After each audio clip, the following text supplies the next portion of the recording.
Hey guys, I am going to share a little bit of my testimony with y'all, and I just feel led to kind of give a background of, when the Lord saved me and my life before, my salvation and my life after, and how every day I just have to chase after Him, even through my failures and when I mess up. Um, and I feel like one thing that's a part of my testimony is there. I've experienced a lot of guilt and being chained in guilt and kind of a bitterness and a hurt that I couldn't explain. And I thought we can all relate to that at some point in our life. But when I was a little girl, I was brought up in a Christian home. I'm your typical Southern Baptist going girl.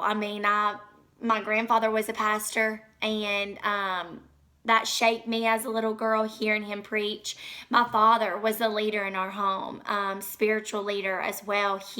I remember waking up early one morning. I was about 6 or 7. And my father always woke up at the break of dawn, okay? He's a landscaper, and he's up at like 4 or 5 every morning.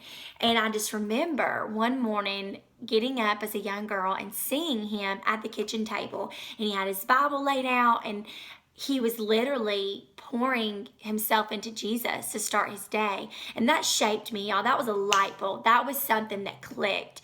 And I wanted that. I wanted that in a husband one day. I wanted that in my heart, to be that kind of servant and lover of Christ. I wanted that. And so I remember we were in my grandfather's old, Baptist church, and he had been preaching about this love, this everlasting love that you couldn't get anywhere else, and salvation that you needed to get into heaven when you died. And as a young 7-year-old girl, I wanted that, and I craved that, and I wanted Jesus, and I wanted to make Jesus happy. And so I went to my dad and I said, Daddy, I want to be saved. And so my dad told me to go pray about it. And it was about 2 weeks later, he pulled me out of Sunday school class. And in the back of that old, Southern Baptist church, I called on Jesus' name. And y'all, I want to be clear that it wasn't the prayer that saved me. It wasn't my dad leading me through this prayer. It was my heart and the condition of it and the longing to serve, this king that died for me, on the cross. And a few years later, I was baptized. And y'all, baptism doesn't get you into heaven. Baptism is really proclaiming that, look at me, I'm a believer, and I love Jesus, and I'm going to live for Jesus. And my testimony kind of really started there. I've always felt like I've had this call on my life to serve others and just to love others, even though I was never perfect. Still, I'm not perfect. And even as a young girl on the playground, I did Bible studies, and I just felt this call on my life. I was involved in sports. I was involved in FCA, and it wasn't anything about me, y'all. It was Jesus working through me. I was a tennis player. I was a softball player. I did competitive cheerleading, and then my freshman year of high school, I had to choose a sport to play, my parents said, and I stuck with cheerleading. And there is a lot of just great Christian people that have poured into my life. My praying grandparents, my praying parents that have just poured into me and prayed over me.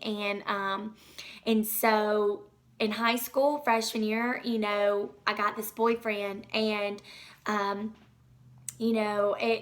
it wasn't based on Jesus. That's part of my testimony. And I want to be careful with what I say because I respect that person till this day.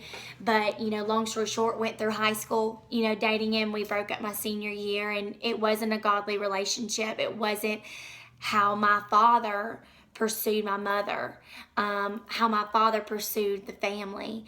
And it wasn't like how Jesus serves the church. And it wasn't that way, and I knew it. it was my fault as well. And so we broke up and I went off to college. I went off to Ole Miss my freshman year, got into a sorority. But before I left for Ole Miss, I was blessed with the opportunity to go on 2 mission trips, and one was to Alaska and one was to Union Island, and it's a really small island in the Caribbean. And that changed me, y'all. You're talking about being the hands and feet of Jesus to people that have no hope and there's no faith. My call to serve Jesus went deeper. And I wanted to do missions, whether it was in my backyard, because everywhere you go is your mission field, or if it was across the world. And so, jumping to college, him and my boyfriend and I broke up. There was some painful things that were done, and out of respect, that will not be mentioned. But I was broken. I was not that encouraging, motivating friend that I, for all these years, were. For about a year for about a year and a half. And but one thing that I do not regret is, I will tell you guys, girls, you can come out of a relationship still a virgin. Girls, I took a lot of backlash, a lot of hurtful things said, a lot of hurtful rumors, because we dated for so long. And don't get me wrong, I made decisions I'm not proud of. But I promise you, I want to give you hope today that you can be a virgin when you leave a relationship. Like I said, I made decisions I'm not proud of. But there is a way. There is a way for a guy to respect you when it comes to sex before marriage. And I know that's uncomfortable for people, but hold tight. Hold tightly to the sword, because there is a way, and I thank God for that. But I transferred to Kennesaw after my freshman year of college, and I tried out for cheer, and y'all, those are the best years of my life. I'm a senior in college now, and I look back on it, and that cheer team, those are my family. They were my family. And y'all, that was my mission field. And I got involved in Bible studies. I got involved in leading Bible studies, teaching Sunday school, being involved in my church, going on these mission trips because of the Lord, going to Israel.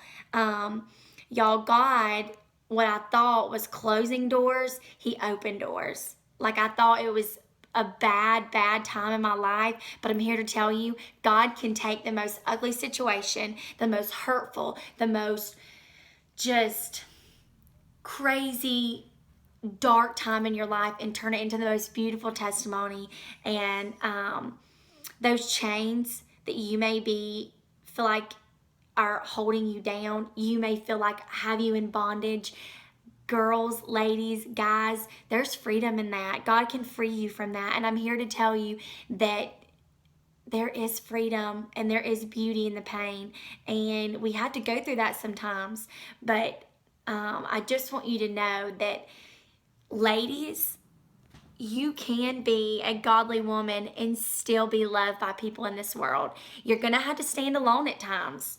Your testimony isn't going to be pretty at times. You're going to still make mistakes sometimes. But that's the beautiful thing about being a believer, and the beautiful thing about the cross is that God died for you because He knew you'd never be perfect.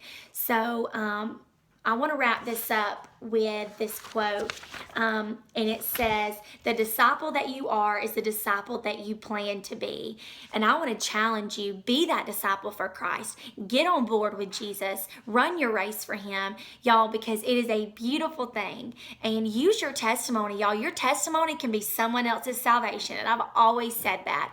The sin that we're so ashamed of, y'all, that we have just rid of our lives, that can help someone, because someone watching this video, someone out in the world could be struggling with something that you've struggled with. So I want to thank you guys. I want to be praying for y'all. Be praying for the chains, that keep you in bondage, because it's not easy, but Jesus gives you eternal life and freedom and love like no other. So I hope you have a great day, and I love you guys. Please share this. Let's get this out there. People need to know Jesus.